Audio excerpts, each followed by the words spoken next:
ሰላም ጤና ይስጥልን። እንደምን አላችሁ? እንደምን ዋላችሁ? ሁላችሁንም ባላችሁበት አካባቢና ስፍራዎች እንደምን አደራችሁ? እንደምን ዋላችሁ?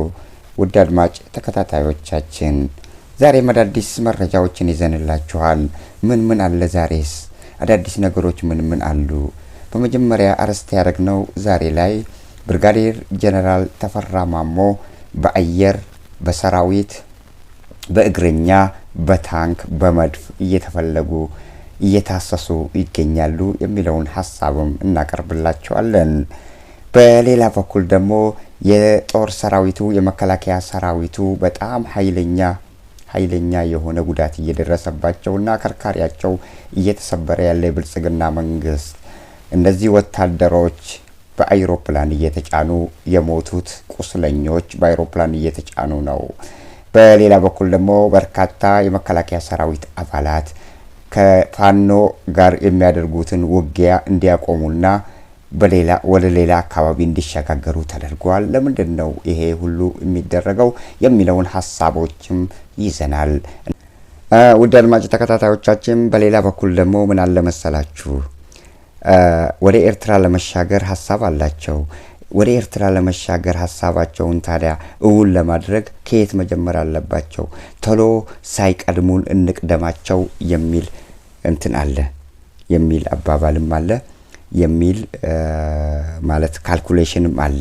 ሳይቀድሙን እንቅደምና ቶሎ ብለን ሳይነቁ እንቅደምና እናድርግ ብለው መጀመሪያ ወደ ትግራይ ግንባር ወታደሩን ያዘምቱና ትግራይን በሳምንት በሁለት ሳምንት እንደተባለው ጨርሰው እንደ ሐሳባቸው ወደ ኤርትራ ለመሻገር ሐሳብ አላቸው። ታዲያ የት ያደርሳቸዋል? ሳንቀደም እንቅደም የሚባለው ነገር የት ሊያደርሳቸው ነው? ይህንንም እንመለከታለን። ውድ አድማጭ ተከታታዮቻችን ሌሎችንም ሐሳቦች በዚህ ዙሪያ በትግራይና በኤርትራ እንዲሁም በመከላከያ ሰራዊት እንዲሁም በብልጽግና ካድሬዎች የተተበተቡ እና ያልታወቁ ማለት በድፍን እዛ አካባቢ ላይ ቁጭ ብለው ያወሩትና የተስማሙበትን ሁኔታዎችንም አጠናክረን እንነግራቸዋለን። በምስጢር የተያዘውን እስከ መጨረሻው ተከታተሉት ታዲያ እንላቸዋለን። እና ሌሎች ፕሮግራሞችንም አጠቃለን ዛሬ ላይ የምንነግራችሁ ጉዳይ አለ። ውድ አድማጭ ተከታታዮቻችን ኢትዮጵያ መላቅጧ የጠፋ እንዲሁም የባለስልጣናት ብልግና የባለስልጣናት አለመደማመጥ መዋቅር መፍረሱን የሚያሳዩ በርካታ ነገሮችንም እያየን እንገኛለን። የብልጽግና ፓርቲ አባላት አሁን ላይ በምን አይነት ሁኔታ ነው ያሉት የሚለውንም ሐሳብ እንዳስሳለን። ውድ አድማጭ ተከታታዮቻችን በ4 ኪሎ የነገሰው ፍርሃት ድባቡ ምን ይመስላል የሚለውን ሐሳብም እናነሳለን።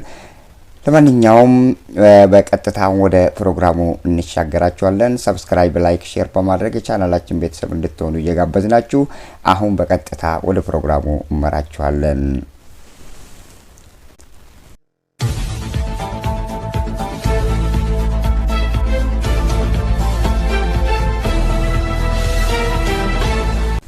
አድማጮቻችን ተመልሰን መተናል።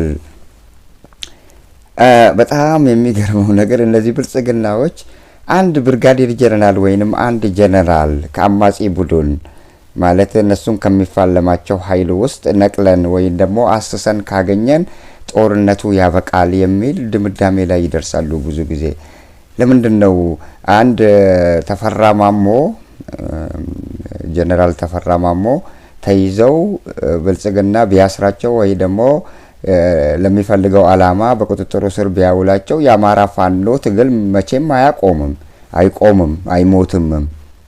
ትግሉ እንዳውም የበለጠ ይቀጥላል። ቢያገኙት እንኳን ለነገሩ አያገኙትም። ሄሊኮፕተሮች ተነሱ። አማራ ክልል አካባቢ ላይ ዳሰሳ ላይ ናቸው። እግረኛውም እሳቸውን ፍለጋ፣ ታንኩም እሳቸውን ፍለጋ እንዲሁም እንደዚህ ድሮኖች ደግሞ በአሰሳ ላይ መሆናቸው ተነግረዋል። አንድ ብርጋዴር ጀነራል ተፈራ ማሞን ለመያዝ ይህም ሽንፈታቸውን የሚያሳይ ነው። አንድ መንግስት አንድ ጀነራል ላይ ወይ ደግሞ አንድ አዋጊ አንድ በአማጺ ቡድን ውስጥ የሚገኝ አንድ ታዋቂን ሰው አስሼ አግኝቼ ይይዘዋለሁ ብሎ ማለት የብልጽግና ማለትም የፓርቲው የድርጅቱ መዋቅር ከእጃቸው አምልጦ በአንድ ሰው ላይ ትኩረት እያደረጉ መሆናቸውን የሚያሳይና ይህ ደግሞ የስርዓቱ መጨረሻ መደምደሚያ ደረጃ ላይ መድረሱን የሚያሳየን ነው። ምክንያቱም አንድን ጀነራል አንድን በአማራ ክልል ውስጥ ያለውን አለ የሚባል ጀነራል ፈልገን አስሰን ከያዝነው ጦርነቱ ያበቃል፣ አለያ ደግሞ አማራ እንትኑ ይሰበራል፣ የአማራ ፋኖ ቅስሙ ይሰበራል ብሎ ማሰብ የዋህነትና የቅል የልጆች ጨዋታ ነው።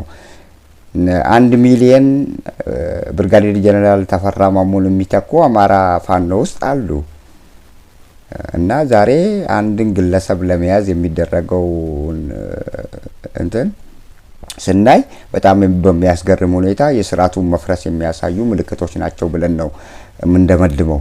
ምክንያቱም ትልቁን ከነሱ ጋር እየተዋጋ ያለውን ኃይል ትተው አንድን ጀነራል መፈለግ ማለት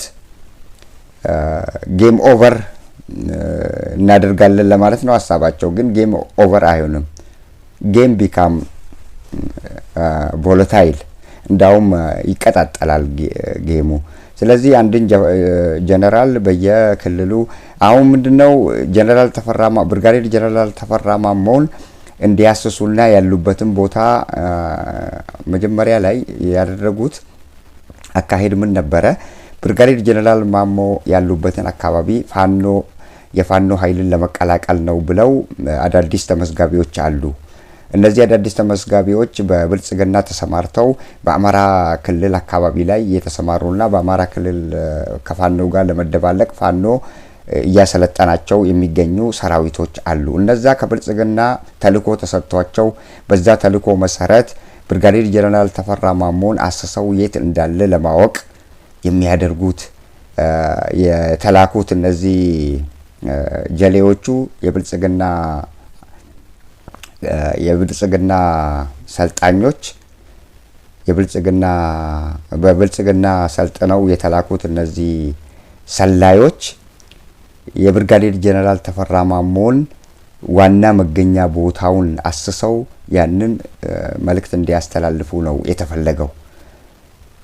ከዛ በኋላ መልእክቱን ያገኙ አያገኙ የምታወቅ ነገር ባይኖርም ነገር ግን እነዚህ በቅርብ ጊዜ ወደ ፋኖ የተለባለቁት ከብልጽግና የተላኩ ኃይሎች ከብልጽግና ጋር ምንም አይነት ግንኙነት እንደሌላቸው ብልጽግና ስርዓቱን እንደማይፈልጉት አርገው ነው ሲመዘገቡ ፋኖ ውስጥ እየተመዘገቡና ስልጠና እየወሰዱ ያሉት። በነዛ ሰላዮች ምክንያት መረጃዎች ሊክ እያደረጉ ከፋኖ ውስጥ ወደ ብልጽግና እየተሸጋገሩ ይገኛሉ። በዛ ምክንያት በተሰጣቸው መረጃ መሰረት ማለት ነው ብርጋዴር ጀነራል ማሞ ይገኙበታል የተባሉትን ቦታዎችና አካባቢዎች ላይ በ4-5 ሄሊኮፕተሮች የሚሆኑ እያንዣበቡና እሳቸውን ሌላው ደግሞ በእግር እየፈለጋቸው ይገኛል። ታዲያ ብርጋዴር ጀነራል ተፈራ ማሞ ዛሬ ላይ የሰሩትን ሰርተዋል፣ አገልግለዋል። ባለፈው ስርዓትም አገልግለዋል፣ ከዛ በፊትም አገልግለዋል። ዛሬ ላይ ቢያዙ እንኳን ምንም በአማራ ፋኖ ኃይል ላይ ለውጥ አያመጣም። እንዳውም የበለጠ ያቀጣጥለዋል ብለን ነው የምናስበው። አንድ ጀነራልን ፍለጋ መዋተት ላይሳካላቸው እንደሚችልም በእርግጠኝነት ልንነግራችሁ እንወዳለን እና ሄሊኮፕተሮቹ ለማንኛውም እየፈለጓቸው እንደሚገኙ ተደርሶበታል። ይሄንን መረጃ ግን እያቀበሉ ያሉት አሁንም ፋኖ መጠንቀቅ ያለበት ብለን ለፋኖ የምናስተላልፈው መልእክት ቢኖር ፋኖ በአሁኑ ወቅት ላይ እያደረገ ያለው በተለያዩ ግንባሮች ኃይለኛ ከባድ ውጊያዎችን እያሸነፈና የብልጽግናን መከላከያ ሰራዊት አከርካሪውን እየሰበረና በርካታ ሰራዊቶች ደግሞ ቁስለኛና ገሚሱ ደግሞ ሞቶ ሬሳቸው እየተለቀመ በአይሮፕላን እየተለቀሙ በብልጽግናዎች እየተጓጓዙ እንደሚገኙ ተነግሯል።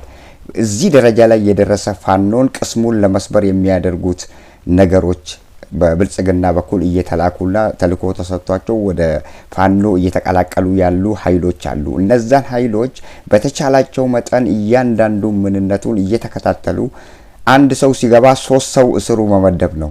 አንድ ሰው ወደ ፋኖ ሲቀላቀል 4 5 ሰው እስሩ መመደብ ነው። ምክንያቱም ይሄ ሰው ምንነቱ እስከሚታወቅና እውነት ከፋኖ ጋር ለመታገል ሐሳብ አለው ወይ የሚለውን ነገር በእርግጠኝነት እስከሚያውቁ ድረስ ተከታትለው ምንነቱን ማወቅ አለባቸው ነው የምንለው። እንደዚሁ ዝም ብለው ስልጠና ሰጥተው በኋላ በእነሱ ላይ ሌላ መዘዝ ይዞባቸው ሊመጣ ስለሚችል፣ ስለዚህ ብልጽግናዎች ገንዘብ እያፈሰሱ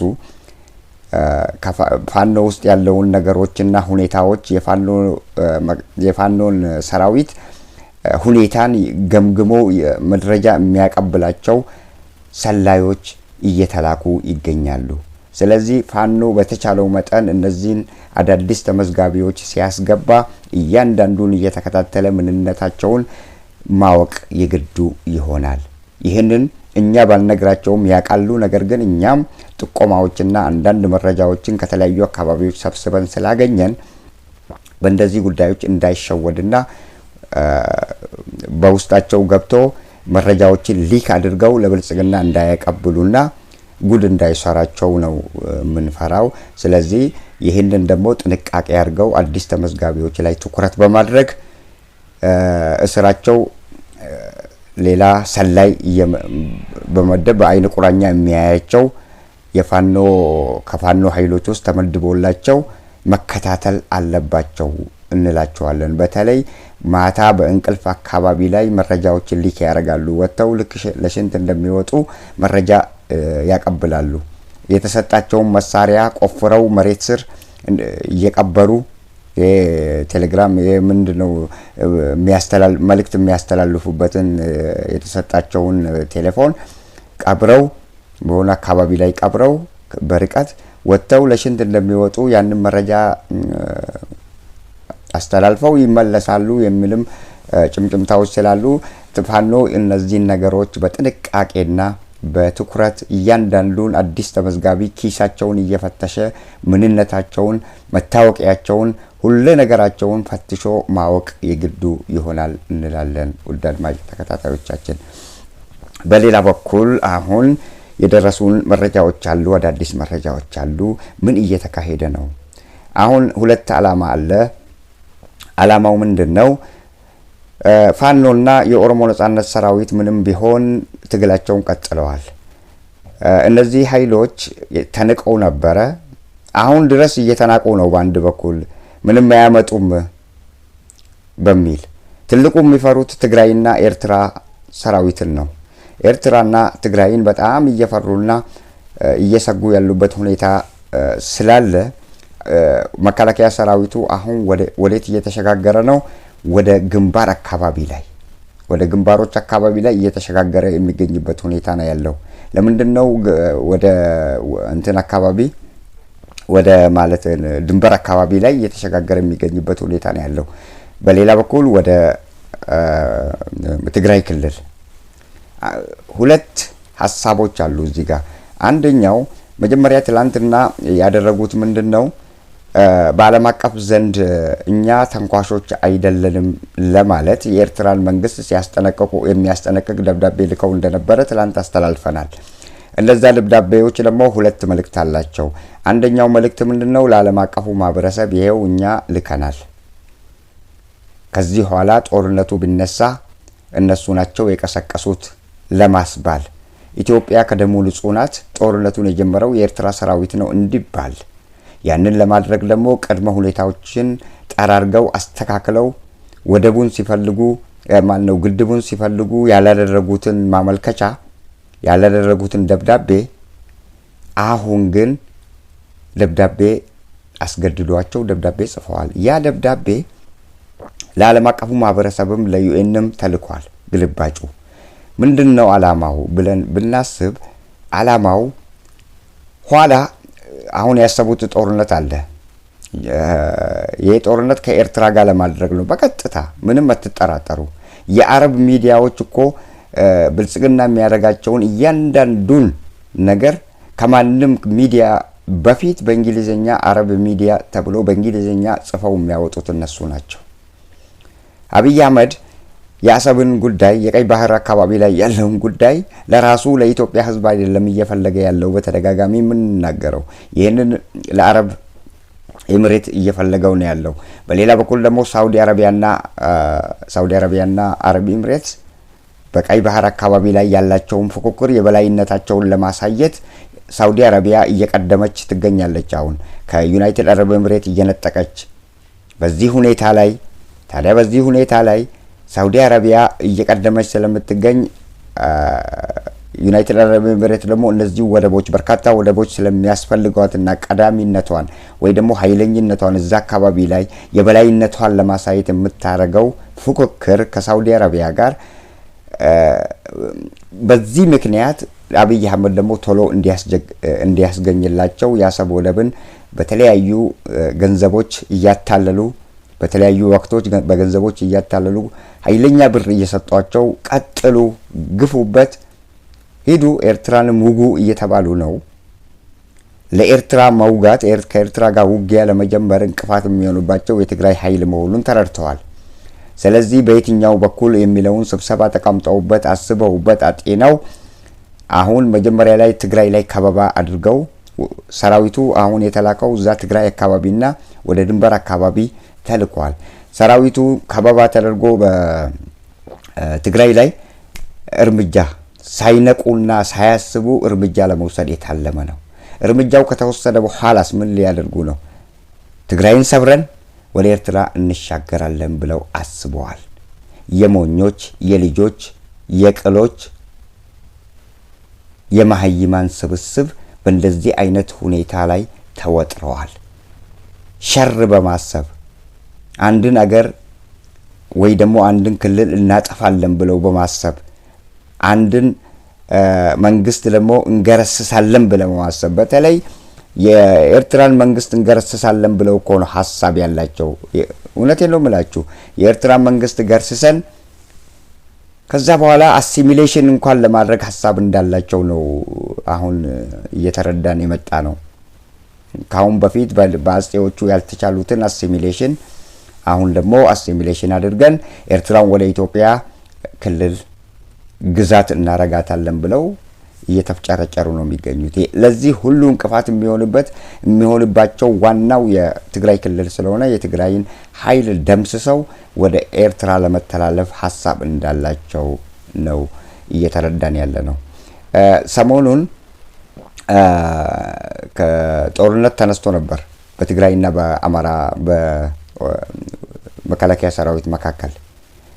አሁን ምስጥሩ ሌላ ምስጥር አዲስ የመጣው ደግሞ ምንድነው የሚባለው? ከቲዲኤፍ ጋር ቲዲኤፍ ጥምረቱን ከኤርትራ መንግስት ጋር አቁሞ ከኢትዮጵያ መንግስት መከላከያ ሰራዊት ጋር ጥምረት እንዲፈጥር ተጠይቋል። አናደርግም ብለዋል እነ ታደሰ ወረደ እነ ማነው ጀነራሉ እዛ ብልጽግና ጋር ያሉት ጀነራሎች ጻድቃንና ጌታቸው ረዳ ስልክ ደውለው ለማምነዋል። በትግራይ ክልል ከቲዲኤፍ ሰራዊት ውስጥ አንዳንዶቹን እየደወሉ ከመከላከያ ሰራዊት ጎን እንዲቆሙ ህዋትን እንዲክዱ ወይንም ቲዲኤፍን ክደው ከነሱ ጋር ተደባልቀው ኤርትራን በሚመቱበት ወቅት ላይ አብረው እንዲሳተፉ ሁሉ እየጠየቁ ያሉበት ሁኔታ ነው ያለው። ሰራዊቱ ግን እምቢ ብለዋል። የቲዲኤፍ ሰራዊቱም እምቢ ብለዋል። እነሱ ግን ሐሳባቸው አሁን ወታደሩን ወደ ድንበር አካባቢ ላይ ያጋዙ ያሉት ለሁለቱ አላማ ነው። አንደኛው መጀመሪያ ቲዲኤፍን መውጋት፣ ከዛ በኋላ ደግሞ ተላልፈው ወደ ኤርትራ ለመሄድ። ይህንን እያስገደዳቸው ያለው ደግሞ የኢትዮጵያ ህዝብም አይደለም። የኢትዮጵያ ህዝብ ዛሬ ፍላጎቱ የአሰብ ወደብ ሆኖ አይደለም ማለታችን ነው። የአሰብ ወደብ አይደለም ፍላጎቱ አሁንም ደጋግመን የምንናገረው ሰላም፣ ምግብ፣ ጦርነት እንዲቆምለት በአካባቢ ሁሉ ጠቅላላ ኢትዮጵያ ምድር ላይ ሰላም እንዲሰፍንላቸው እየጠየቁ ያሉበት ሁኔታ ነው ያለው። ብልጽግናዎች ግን አሁን ላይ እያደረጉ ያሉት ለአረብ ኤሚሬት የተባሉትን ለአረብ ኤምሬት ለማስገኘት እየተፍጨረጨሩ የሚገኙበት ሁኔታ እየተስተዋለ ነው የሚገኘው። ስለዚህ ያንን ያ እንዳይደረግ እንቅፋት የሚሆኑባቸው የትግራይ ክልል ኃይሎች ናቸው። በአንድ በኩል የትግራይ ክልል ኃይሎችን አይወዷቸውም። መጀመሪያም የትግራይ ክልል ኃይሎችን ሊያጠፋ የፈለገው ሀሳቡ ከኤርትራ ጋር ያለውን ጦርነት አድርጎ ኤርትራን አሲሚሌሽን አድርጎ ኤርትራን ወደ ኢትዮጵያ ክልል ለመጨፍለቅ የተፈለገ ሀሳብ ስላለ ያ ሀሳብ ደግሞ እነዚህ ትግራይ ኃይሎች እስካሉ ድረስ ስለማይሳካ መጀመሪያ የኤርትራን ሰራዊት አስተባብሮ ተሾላልኮ ገብቶ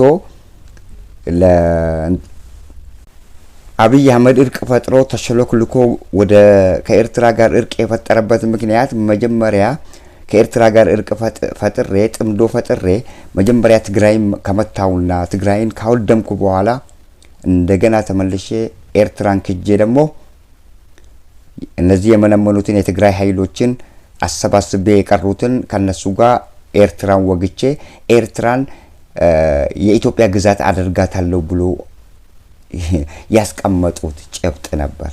ያ ጭብጥ ደግሞ አይሆንለትም። በዛ ሐሳብ ነው እስከዛሬ ድረስ ያልገቡን ነገሮች እነዚህ ነበሩ። በዛ ላይ ኤርትራን ተቆጣጥሬ እንደ ሐሳቡ እኮ ነው አሰብን ለአረብ ኤምሬት ሸጬ ምጽዋን እጠቀምበታለሁ ከዛ በኋላ ደግሞ በአጼዎቹ ዘመኑን ያልተሞከረውን አደርጋለሁ አሳካለሁ ብሎ እየተፍጨረጨረ ያለበት ሁኔታ ነው ያለው። ይህንን ጉዳይ ኤርትራም አውቆ ከወዲሁ ጥንቃቄ እያረገና ካሉት አማጺ ቡድን ጋር ግንኙነቱን ፈጥሮ ማለት ሰሞኑን ደብዳቤ የጻፉበት ምክንያት እሱ ነው። ለዚህ ነው ኤርትራም ነቄ ነው በጣም ስለነቃ ቶሎ ብሎ የኤርትራ መንግስትም ቶሎ ብሎ ከነዚያ ከአማጺ ቡድን ጋር ግንኙነታቸውን አጠናክረዋል። በዚህ ምክንያት እብድ ብለዋል። የመከላከያ የብልጽግና 4 ኪሎ ያለው 4 ኪሎ የመሸገው የብልጽግና ካድሬዎች እብድ ብለዋል።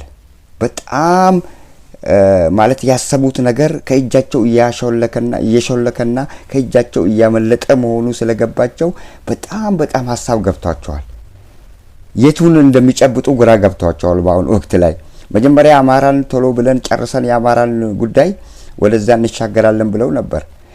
አማራንም መጨረስ አቃታቸው። እንዳውም የአማራ ኃይል የፋኖ ኃይል እየበረታና እያደገ በጦርነትም በልምድም ልምድ እያገኘና በጣም ኃይለኛ ተዋጊ እየሆኑ መጥተዋል።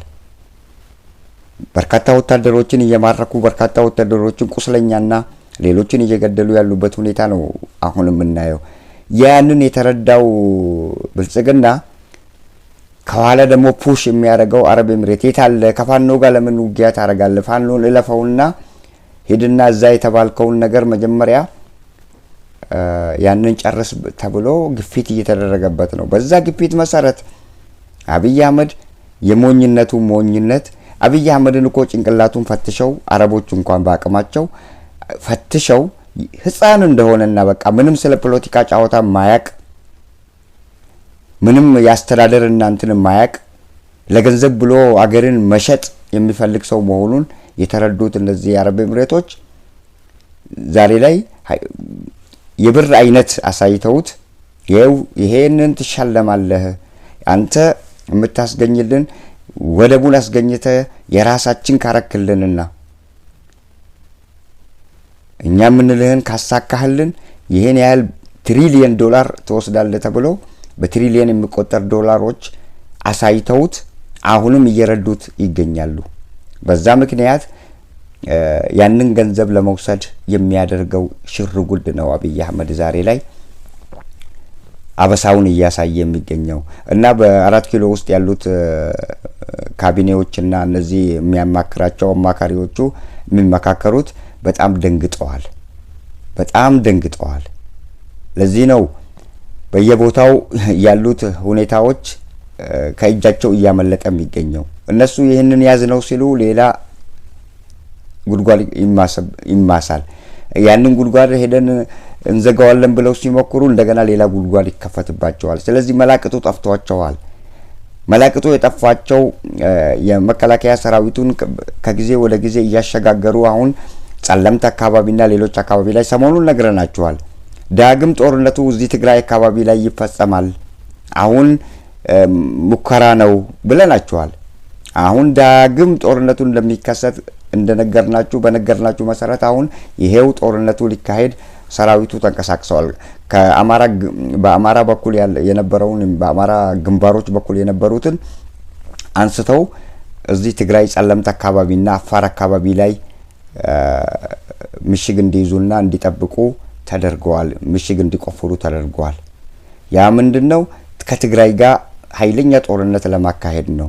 እንደተባለው ትግራይን እናሸንፋለን 2 ሳምንት ሰጥተውታል። አሁንም በጣም እኮ ሞኞች ናቸው። እንዴት አንድ ጦርነት አንድ ውጊያ አውድ ስለ ውጊያ የሚያውቅና ስለ ጦርነት የሚያውቅ ሰው እንዴት 2 ሳምንትና 3 ሳምንት ለውጊያ ይሰጣል? በጣም እኮ የሚገርም ነገር ነው። እንደዛ 2 ሳምንት ነው እንዲሰተውታል። ከ2 ሳምንት በኋላ ወደ ኤርትራ ለመሸጋገር ሐሳባቸው ነው። የአረብ ኤምሬትም ከኋላ ፑሽ እያደረጋቸው ነው። ድሮኑም እየሰጣቸው ነው። መሳሪያ እየሰጣቸው ነው። ገንዘብ እየሰጣቸው ነው። በዚህ ምክንያት ግራ የተጋቡት የብልጽግና አመራሮች ግንባሩን ወደ ትግራይ አድርገዋል።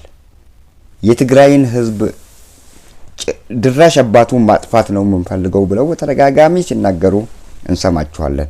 ምክንያቱም ትግራዮች ኤርትራን ለመምታት ያኔም ጦርነቱ ከመጀመሩ በፊትና ሰላም በነበረበት ወቅት ላይ ራሱ ትግራይ ኤርትራን እመታለን ብለው ለትግራይ ሐሳብ ቢያቀርቡ ትግራይ እሺ አይላቸውም። እሺ ስለማይላቸው ትግራይ መጥፋት አለበት። የትግራይ ህዝብና የትግራይ ሰራዊት ራሱ ሁሉ መጥፋት አለበት። እዛ አካባቢ ላይ ሌላ ህዝብ ለማስፈር ነው ሐሳባቸው። በዚህ ምክንያት ነው ጦርነቱን ትግራይ ላይ ፊታቸውን ያዞሩት። ትግራይን ከደመሰስን ኤርትራ ቀላል ነው ብለው ነው በተደጋጋሚ እዚህ እንትን ላይ ፓርላማ ላይ ሲያወሩ ከሰማችኋቸው ፓርላማ አባላት ጦርነቱ ከተነሳ ምን እንደሚሆን ግልጽ ነው የተባለው። ካልኩሌሽናቸው ጦርነቱን አሸናፊ ሆነን በአሸናፊነት እናጠናቀቃለን የሚል ካልኩሌሽን ነው ቁጭ ያደረጉት። ይሄ ካልኩሌሽን ደግሞ ይሰራል አይሰራም የሚለውን አብረን የምናይ ይሆናል እና ስለ ኤርትራ ስለ ትግራይ ጉዳይ አሁን ላይ ሐሳባቸው እንዳልናችሁ ከትግራይ ጀምረው ትግራይን ድልድይ አድርገው ወደ ኤርትራ ለመዝለል ነው። ኤርትራ ደግሞ ብልጥ መሆኗን ልንገራችሁ። ኤርትራ ደግሞ ብልጥ መሆኗ ቶሎ ብላ ከነዚህ አማጺ ኢትዮጵያ ቡድኖች የአማጺ ቡድኖች ጋር ቶሎ ብለው ሽርክና ፈጥረው በመሳሪያ በመናምን እያገዟቸው ነው። ዛት ኢዝ ሪል። ይሄ ምንም የሚደባበቅ ነገር የለም። ምክንያቱም የነሱ ፎከራና የነሱ ሽለላ ምን ለማድረግ እንደሆነ ቀድመው ያጠኑት የኤርትራው ፕሬዝዳንት ኢሳያስ አፈወርቂ ካልኩሌሽኑን ጨርሰው ከነዚህ ከፋኖና ከአማራ ኃይሎች ጋር ጽምዶ ፈጥረዋል። ምክንያቱም እነዚህን ኃይሎች ከነዚህ ኃይሎች ጋር ያለው እነዚህ ኃይሎች ባይ ቻንስ ቢደመሰሱና የበላይነቱን ብልጽግና ቢያገኝ ዛሬ ወደ ኤርትራ እንደሚሸጋገር ከወዲሁ እነሱም ካልኩሌሽኑን አስቀምጠውታል።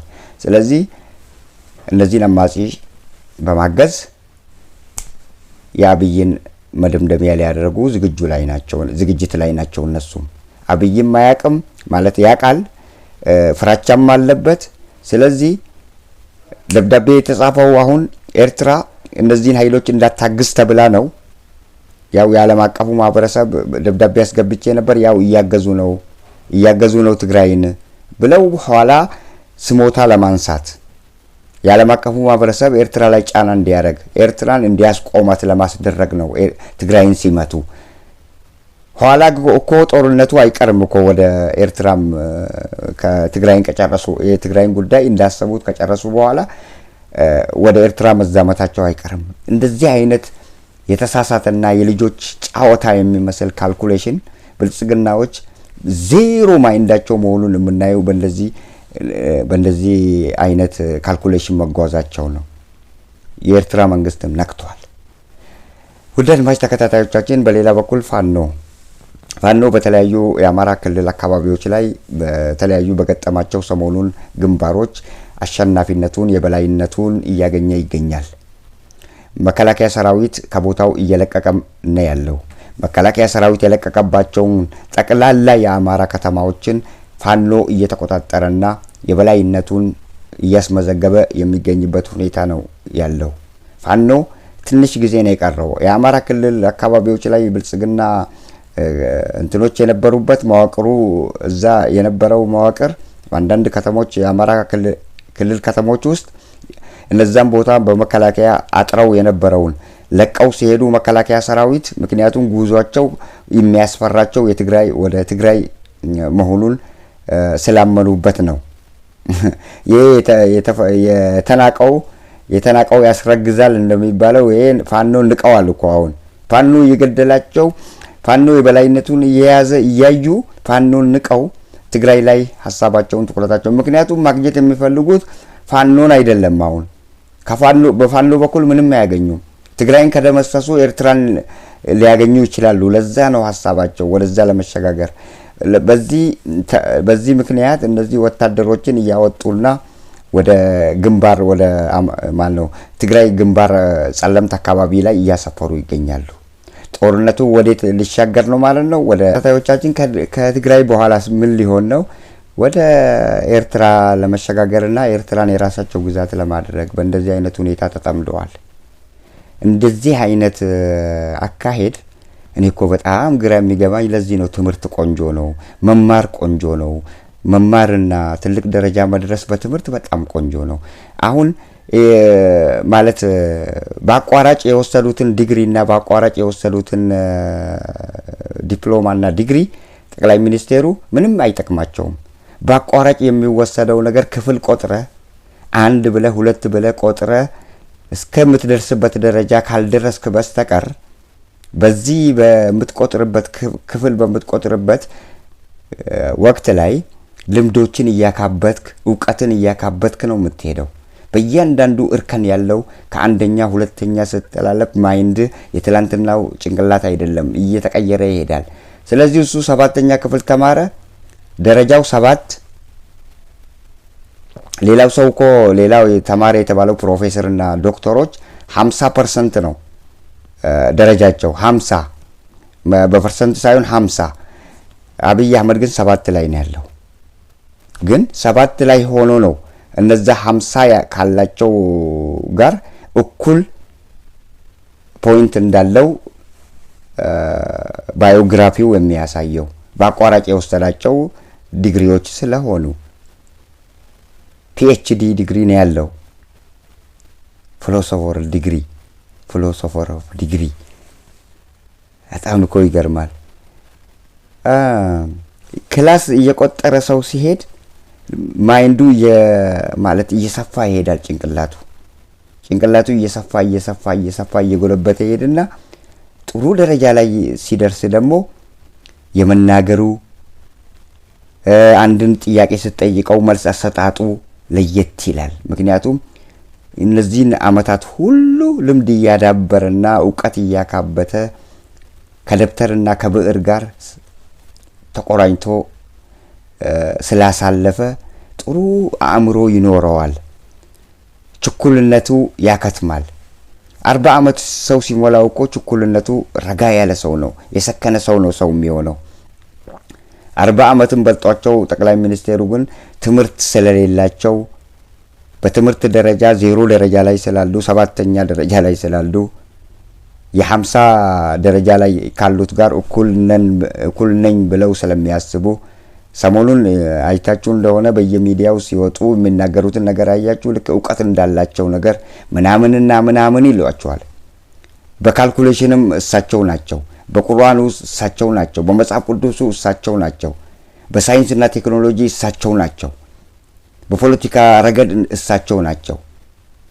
እንዲህ አይነት አምባገነናዊ አካሄድ ከዚህ ቀደምም አላዋጣም፣ አሁንም አያዋጣም።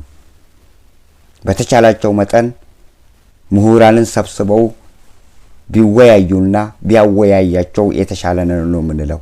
ካልኩሌሽናቸው ልክ አይደለም። ራሳቸው ካልኩሌሽኑን ያወጣሉ። በስራቸው ያሉትን በአካባቢው በዙሪያቸው የሚገኙትን ያሳምናሉ። በእነዚህ አይነት ሁኔታ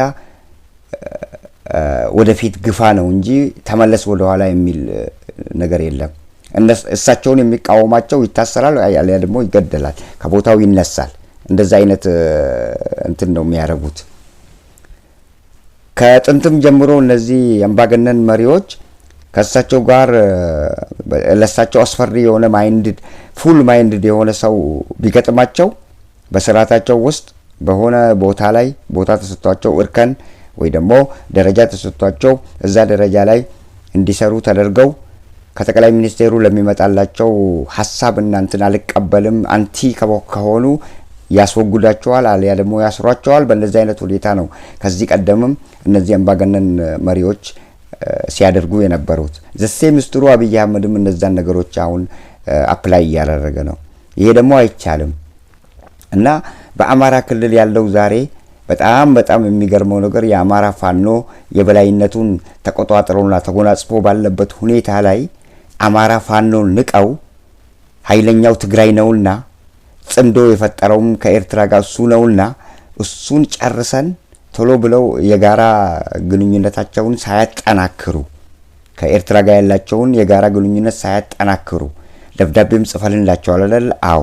ስለዚህ እነዚህ የጋራ ወታደራዊ ግንኙነታቸውን ሳያጠናክሩና ፕላናቸውን እንዴት አብይን ማውደም እንዳለባቸው ፕላናቸውን ሳይቀይሱ ቀድመን መተን ቀድመን እንሻገራለን ብለው ነው ሐሳብ ያላቸው። ቀድመው ተሻግረው ትግራይን መተው እነሱ ሳያስቡት በእነሱ ቤት አላሰቡትም ነው። ልክ እነሱ ካልኩሌሽን እዛ 4 ኪሎ ቁጭ ብለው ካልኩሌሽኑን ሲያስቀምጡ እዚህም ካልኩሌሽን እየተሰራ ነው። የትግራይ ኃይሎች እኮ እስከ አስመራ ድረስም ሄደው ተነጋግረዋል። ድንበር ለድንበር እኮ ነው፣ ድንበር ላይ እኮ ነው። ወረቀት ከተሰጣጡ አለቀ። በወረቀት ራሱ ተጽፎ ወረቀት እንዲ የሚል ወረቀት ከዚህ መልስ በወረቀት ድንበር ላይ ራሱ ቢሰጣጡ ነገሩ አለቀ። እነሱ ሞኞች እነሱ ብቻ ብልጥ ራሳቸውን አድርገው እዛ 4 ኪሎ ውስጥ ቁጭ ብለው ካልኩሌሽናቸውን አስቀምጠዋል። እነዛን ደግሞ ሞኞች እዚህ የተጠነሰሰ ያለው ጉዳይ የማይገባቸው መስሏቸው ነበረ። አይደለም ግን አብይ አህመድ አንድ የተማረ ሰው በነገራችን ላይ የተማረ ሰው ከአንድ መሀይም የሚወጣውን ቃላት ብቻ ላይ ተመርኩዞ ለምን እንደሚሄድ ያቃል። አብይ አህመድ ይሄንን የጨቅላ ህፃን የጭንቅላት ህፃን ይዞ የሚናገራቸው ነገሮች ለምን እንደሚሄድ ከወዲሁ አስቀድመው ኤርትራዎችም ያቃሉ፣ የህዋት ባለስልጣናትም ጠንቅቀው ያውቁታል። ስለዚህ የህፃን ጨዋታን ለመጫወት አንድ ብለው ጀምረዋል። አንድ ብለው መጀመራቸው ሰራዊቱን ከየግንባሩ ከየቦታው እያመጡና ትግራይ አካባቢ ላይ እያሰፈሩ ይገኛሉ።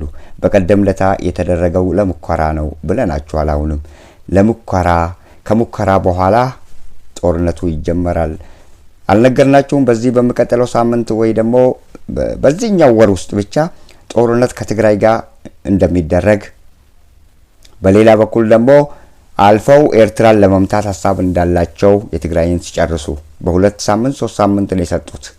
የትግራይን ደካማ ጎንን ከጀነራል ጻድቃን ገብረተንሳኤና ከጌታቸው ረዳ ተቀብለዋል።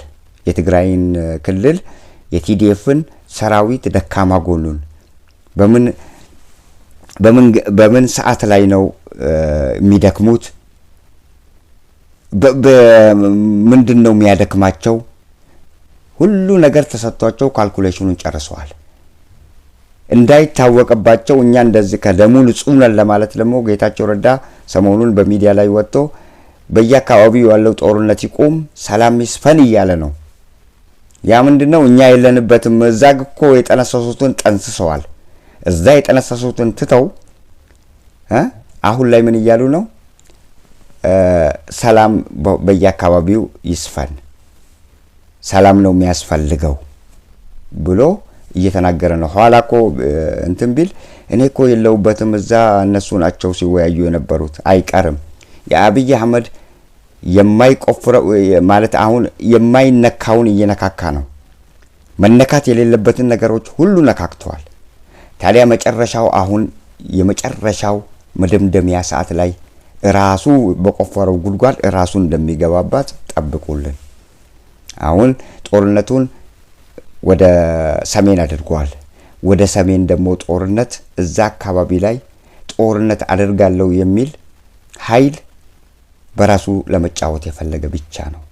እዛ አካባቢ በእስልምና ቁርአን ቅዱስም ተነግሯል። የተባረከ ቦታ ነው። ቦታው ብቻ የፈለገው ኃይል መጥቶ አያሸንፋቸውም። ምን አለበሉኝ እውነቴን ነው የምላችሁ።